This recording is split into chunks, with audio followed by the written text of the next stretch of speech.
बहुत समय पहले की बात है। एक गांव में एक पुराना खेत था। सब गांव वालों का मानना था कि वह खेत श्रापित है। जो भी किसान उस खेत में खेती करता था, उसकी सारी खेती सूख जाती थी। उस खेत की मिट्टी खून की तरह लाल थी। जो भी मजदूर उस खेत में काम करने जाता था, उसे वहां डरावनी डरावनी आवाजें आती थी। अरे भागो रे भागो, अपनी जान बचा के भागो। एक दिन एक किसान उसी खेत में काम कर रहा था। तभी वह खेत की मिट्टी उसे अपने अंदर खींचने लगती है। अरे ये क्या हो रहा है? मैं अचानक इसके अंदर क्यों खिंचता जा रहा हूँ? अरे कोई मुझे बचाओ, ये सच में भूतिया खेत निकला। अरे मर गए रे, ये खेत तो मुझे जिंदा ही निकल रहा है। अरे कोई है? अरे कोई तो मुझे बचाओ। तभी वहां से एक गांव वाला गुजर रहा होता है। वह उस मजदूर को खेत में धंसता देखकर डर जाता है। अरे भाई मेरी मदद करो, ये खेत मुझे अपने अंदर खींच रहा है। भगवान के लिए मेरी मदद करो। अरे भाई ये तो वही भूतिया खेत है। नहीं नहीं भाई, मैं तुम्हारी कोई मदद नहीं कर पाऊंगा। अगर मैं तुम्हें बचाने के लिए आया तो ये खेत मुझे भी अपने अंदर खींच लेगा। अरे कोई तो बचाओ मुझे। अरे मर गया, आज मैं नहीं बचूंगा। भाई कोई तो मेरी मदद करो। देखते ही देखते वह खेत उस मजदूर को अपने अंदर खींच लेता है। यह सब देखकर वह गांव वाला घबरा जाता है और सीधा भागता हुआ उस खेत के जमींदार के पास जाता है। जमींदार साहब जल्दी बाहर आइए। जमींदार साहब आप कहाँ हैं? जल्दी बाहर आइए। अरे क्या हुआ? अरे भाई क्या हुआ? इतनी जोर जोर से क्यों चिल्ला रहे हो? जमींदार साहब, आपके खेत पर जो मजदूर काम कर रहा था, उसे उस खेत ने अपने अंदर खींच लिया है। वो खेत उसे मेरी आंखों के सामने ही निगल गया। आप जल्दी मेरे साथ चलो। हे भगवान, मुझे जिस बात का डर था वही हो गया। वह जमींदार अपने साथ कुछ गांव वालों को लेकर उस खेत पर पहुंच जाता है। देखो भाइयों, इसी जगह पर वो मजदूर खड़ा था, तभी अचानक इस खेत ने उसे निगल लिया। भाइयों तुम सब मिलकर एक काम करो, जल्दी से यहाँ खुदाई करो। हो सकता है हमें वो मजदूर जिंदा मिल जाए। हो सकता है अभी भी उसकी सांसें चल रही हों। फिर वे सब गांव वाले मिलकर वहां खुदाई शुरू कर देते हैं। उन्हें खुदाई करते करते आधा दिन बीत जाता है, लेकिन उस मजदूर का कोई नामो निशान नहीं मिलता। वह लोग बहुत गहरा गड्ढा खोद देते हैं, लेकिन उसके बाद भी उन्हें उस मजदूर का नामो निशान नहीं मिलता। ये सब देखकर उस मजदूर की पत्नी बहुत घबरा जाती है। जमींदार साहब, हमें लगता है अब और खुदाई करने से कोई फायदा नहीं है। हमने बहुत गहरी खुदाई कर दी है। अगर उसकी लाश मिलनी होती तो अब तक मिल जाती। सुरेश भैया, ऐसा मत कहिए। हो सकता है ये अब भी जिंदा हो। आप थोड़ी देर और खुदाई करके देखिए ना। हमें माफ कर दो बहन, अब तो अंधेरा भी हो रहा है। ये खेत वैसे ही श्रापित है। रात को यहाँ रुकना खतरे से खाली नहीं होगा। मुझे लगता है अब हमें अपने घर की ओर चलना चाहिए, कहीं ये खेत हमें ना निगल जाए। इतना बोलकर वे सब गांव वाले वहां से चले जाते हैं। उसकी पत्नी उदास होकर वहीं खेत के पास बैठ जाती है। तभी एक मनचला उस खेत के पास से गुजरता है। अरे ये इतनी सुंदर औरत इतनी रात गए यहाँ क्या कर रही है? सुमन को अकेला पाकर वह उससे बात करने उसके पास पहुंच जाता है। अरे क्या हुआ? तुम इतनी उदास क्यों हो और इतनी रात गए यहाँ क्या कर रही हो? देखिए ना भाई साहब, मेरे पति सुबह इस खेत में काम कर रहे थे, तभी ये खेत मेरे पति को निगल गया। अच्छा ये बात है। अरे तो क्या हुआ? मैं हूँ ना, तुम मेरे साथ चलो, मैं तुम्हें बहुत खुश रखूंगा। नहीं नहीं, मुझे किसी के साथ कहीं नहीं जाना। मैं अपने पति को यहाँ से ले जाए बिना कहीं नहीं जाऊंगी। लगता है तू ऐसे नहीं मानेगी। रुक, तुझे अभी बताता हूँ। फिर जगीरा सुमन का हाथ पकड़ लेता है और उसे जबरदस्ती अपने साथ ले जाने लगता है। तभी जगीरा का पैर पत्थर पर आ जाता है और वह खेत में गिर जाता है। अरे मर गया रे, इस औरत ने तो मेरी टांग ही तोड़ दी। ए मूर्ख औरत, मैं तो तेरी मदद करना चाह रहा था। तभी उस खेत से डरावनी डरावनी आवाजें आने लगती हैं। जगीरा बहुत डर जाता है। कौन है वहाँ? कौन है जो डरावनी डरावनी आवाजें निकाल रहा है? देखो तुम जो भी हो, तुम ये सही नहीं कर रहे हो। तभी देखते ही देखते खेत की मिट्टी धंसने लगती है और जगीरा खेत के अंदर समाने लगता है। अरे कोई मुझे बचाओ, ये भूतिया खेत तो मुझे निकल रहा है। अरे कोई है? अरे कोई तो मेरी मदद करो। अरे मर गया रे, ये आज मैं कहाँ फंस गया। मैं तो अच्छा भला घर की ओर जा रहा था, इस औरत के चक्कर में तो मेरी जान खतरे में पड़ गई। अब क्या करूं? हे भगवान, कोई तो मुझे बचाओ। फिर देखते ही देखते जगीरा को भी वह खेत निकल जाता है। ये सब देखकर सुमन बहुत डर जाती है और सीधे भागते हुए जमींदार के घर जाती है। जमींदार साहब, जल्दी बाहर आइए। हे भगवान, अब क्या हो गया? कहीं कोई और घटना तो नहीं घट गई? फिर जमींदार भागता हुआ अपने घर से बाहर आता है और देखता है सुमन बाहर खड़ी होती है। क्या हुआ सुमन बहन, तुम इतनी घबराई हुई क्यों हो? अब क्या हुआ? जमींदार साहब, मैं उसी खेत के पास बैठे हुए थी, तभी एक मंचला वहाँ से गुजर रहा था। फिर अचानक से वह उस खेत में गिर पड़ा और उस खेत ने मेरी आंखों के सामने उसे भी निगल लिया। आप जल्दी चलिए। हे भगवान, ये सब क्या? जमींदार अपने साथ कुछ लोगों को लेकर खेत पर पहुंच जाता है।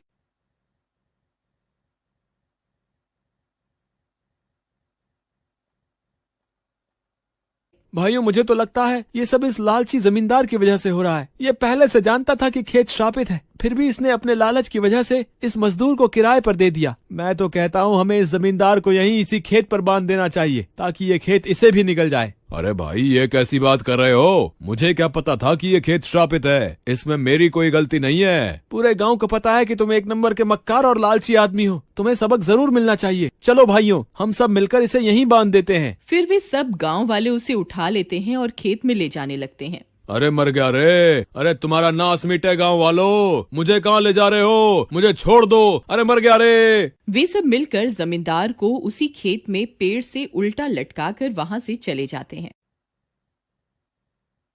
अरे गांव वालों, मुझे यहाँ अकेला छोड़कर कहाँ जा रहे हो? अरे नाश मिटो, वापस आ जाओ। मुझे इस भूतिया खेत में अकेला छोड़ के मत जाओ। फिर वे सब गांव वाले वहां से चले जाते हैं और जमींदार वहां अकेला लटका रह जाता है। तभी उस खेत में से भूतिया आवाजें आने लगती हैं। वह जमींदार बहुत डर जाता है। कौन है भाई? कौन है वहाँ? अब मुझे माफ कर दो, मुझसे गलती हो गई। तभी खेत में से जगीरा बाहर निकलता है। अब वह एक भूत बन चुका होता है। अरे मर गए रे, ये तो सच में भूत है। हे भगवान, अब मैं क्या करूँ? अरे कोई तो मुझे बचाओ। अब तुझे मुझसे कोई नहीं बचा सकता। मैं सुबह से भूख के मारे तड़प रहा था। अब मैं तुझे खाकर अपनी भूख मिटाऊंगा। फिर जगीरा उसे पेड़ से नीचे खींच लेता है और उससे भी अपने साथ खेत के अंदर खींचने लगता है। ए भूत, मुझे छोड़ दे। मेरी सारी दौलत ले ले, लेकिन मुझे छोड़ दे। तभी जमींदार बहुत तेज तेज चीखने लगता है। उसकी चीख पूरे गांव में सुनाई देती है। सब गांव वाले ये मंजर देखने के लिए खेत की तरफ जाने लगते हैं। बहुत बढ़िया भूत भाई, इस जमींदार को छोड़ना नहीं, ये इसी के लायक है। सुमन ये सब देखकर बहुत परेशान हो जाती है। उसे ये सब ठीक नहीं लगता। नहीं, ये सब बहुत गलत हो रहा है। मैं किसी को ऐसे मरता हुआ नहीं देख सकती। मुझे कुछ करना ही होगा। तभी सुमन भागकर अपने घर जाती है और हनुमान जी की मूर्ति को उठाकर अपने साथ लेकर चल देती है। वहीं दूसरी तरफ वह भूत जमींदार को खेत में खींच रहा होता है और सभी गांव वाले उसकी मौत का मंजर देख रहे होते हैं, लेकिन कोई भी उसकी मदद के लिए आगे नहीं आता। अरे गांव वालों, कोई तो मेरी मदद करो। अरे कोई तो मुझे बचाओ। अरे मर गया रे, ये भूत तो मुझे कच्चा ही खा जाएगा। अरे गांव वालों, तुम्हारा नाश मिटे। अगर मैं भूत बन गया तो भूत बनकर किसी को नहीं छोड़ूंगा। अरे मुझे बचा लो, कोई तो मुझे बचा लो। आए, मैं मर गया रे। तभी सुमन हनुमान जी की मूर्ति लेकर वहां पहुंच जाती है।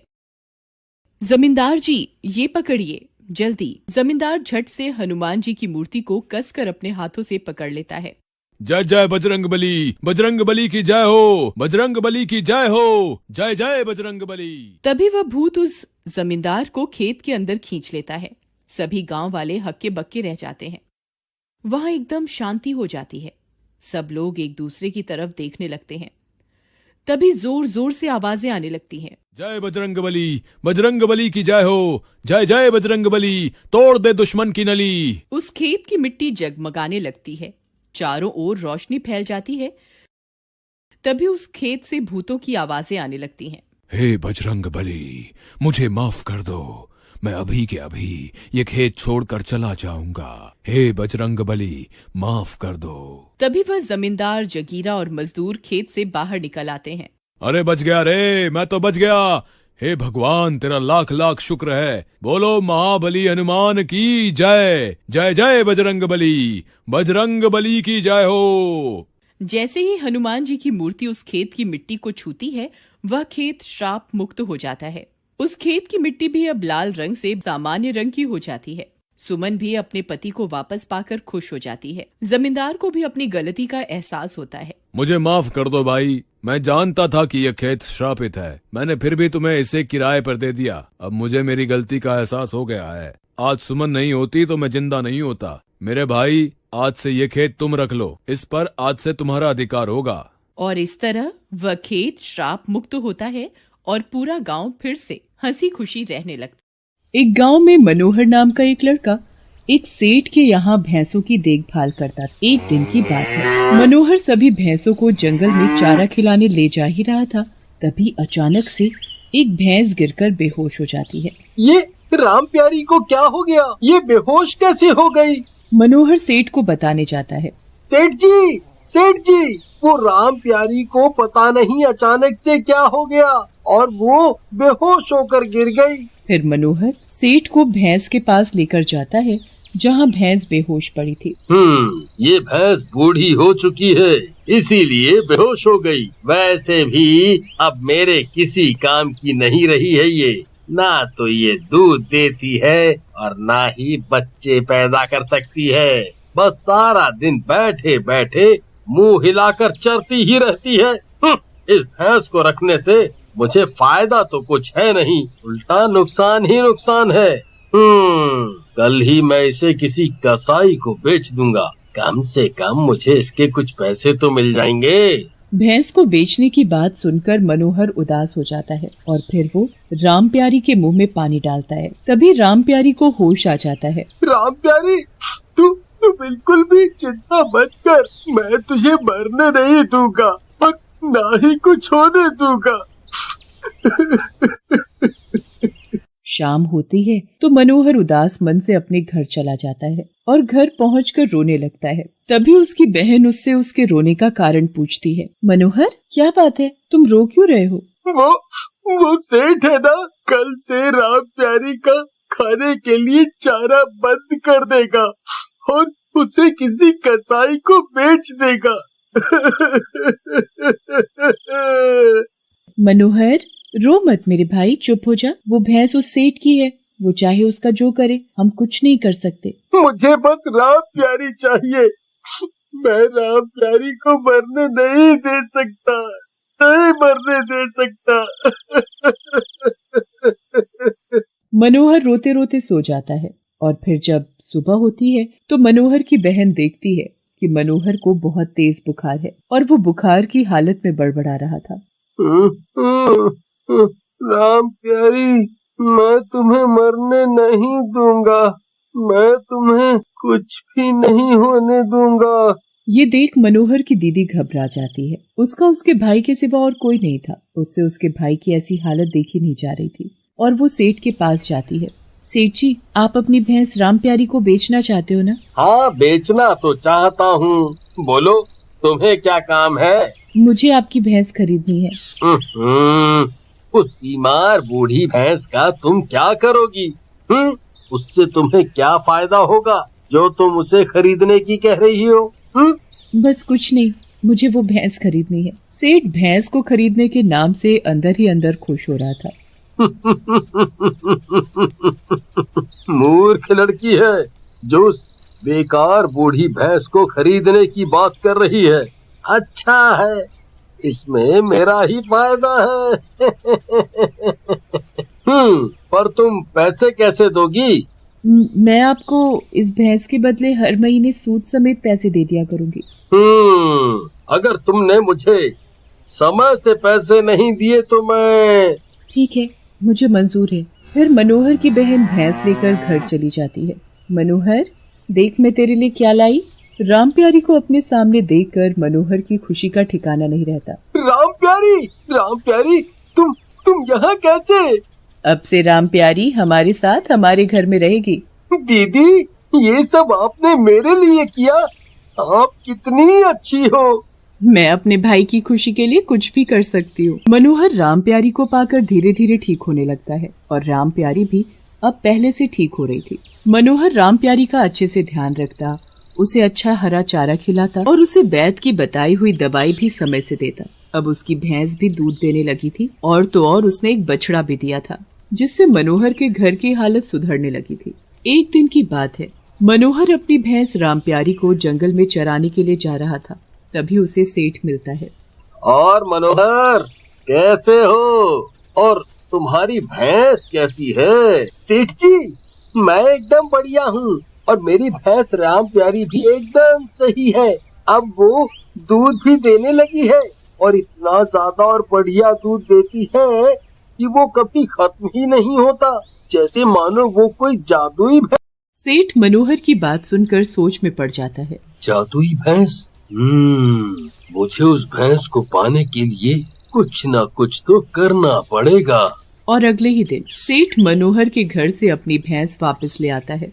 जब मनोहर अपने घर पहुंचता है तो अपनी बहन को रोते देख उससे पूछता है, क्या हुआ दीदी, आप रो क्यों रही हो? वो सेठ आया था और कह रहा था कि कल के कल उसे उसके सारे पैसे चाहिए। अगर हमने उसके सारे पैसे नहीं दिए तो वो राम प्यारी को ले जाएगा। वो सेठ हमारे साथ ऐसा नहीं कर सकता। उसने हमें पैसे चुकाने की 2 साल की मोहलत दी है, फिर वो ऐसे कैसे कर सकता है? मैं अपनी राम प्यारी को उसे ले जाने नहीं दूंगा। मनोहर रोते हुए राम प्यारी के पास जाता है और उसके गले लगकर रोने लगता है। कल अगर हमने सेठ को पैसे नहीं दिए तो सेठ आकर तुम्हें ले जाएगा। मनोहर राम प्यारी के गले लगकर रो रहा होता है तो राम प्यारी उसका हाथ अपने मुंह में पकड़ती है और उसे जंगल की तरफ ले जाने लगती है। राम प्यारी, इतनी रात में तुम मुझे कहाँ ले जा रही हो? तभी राम प्यारी मनोहर को एक पेड़ के पास ले जाती है और उसे बड़े जोर जोर से हिलाने लगती है। राम प्यारी, तुम ये पेड़ क्यों हिला रही हो? तभी अचानक से पेड़ से सोने के सिक्के गिरने लगते हैं। सोने के सिक्के? मेरी राम प्यारी, तुम तो सचमुच में जादुई भैंस हो। अब तुम्हें मुझसे कोई नहीं ले जा सकता। और फिर अगले ही दिन मनोहर सेठ के सारे पैसे चुका देता है और उससे अपनी भैंस वापस ले आता है। एक दिन की बात है, सभी गांव वाले आपस में बातें कर रहे थे। भाई मनोहर के तो मजे ही मजे हैं। सुना है उसके पास जादुई भैंस है। सेठ पेड़ के पीछे से उनकी बातें सुन रहा होता है। हाँ भाई, सही सुना है। जब से उसके यहाँ जादुई भैंस आई है उसके बारी न्यारी हो गए। हाँ भाई, तुमने सही सुना है, तभी तो वो इतनी जल्दी अमीर बन गया। सेठ तो बड़ा ही बेवकूफ निकला जो उसने अपनी भैंस बेच दी। उसने भैंस बेचकर बड़ा घाटे का सौदा किया है, बेचारा सेठ। सेठ उन सभी की बातें सुन रहा होता है। जादुई भैंस? मुझे उससे भैंस वापस लेने के लिए कुछ न कुछ तो करना पड़ेगा। फिर जैसे ही रात होती है, सेठ चुपके से मनोहर के घर के आंगन में जाता है और मनोहर की भैंस खोल कर ले जाने लगता है। तुम एक जादुई भैंस हो। मुझे भी मनोहर की तरह अमीर बनाकर मेरी भी किस्मत बदल दो।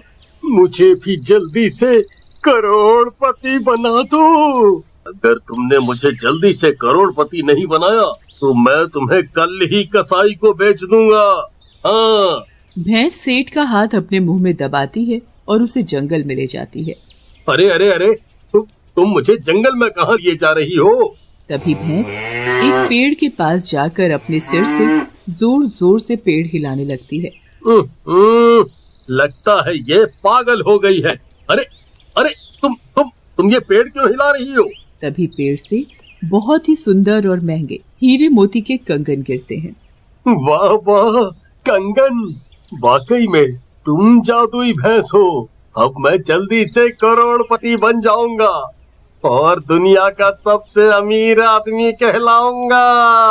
तभी वहाँ से गांव के जमींदार के आदमी जा रहे होते हैं और वो सेठ के हाथ में कंगन देखकर रुक जाते हैं। कंगन? अच्छा, तो ये कंगन इसके पास है।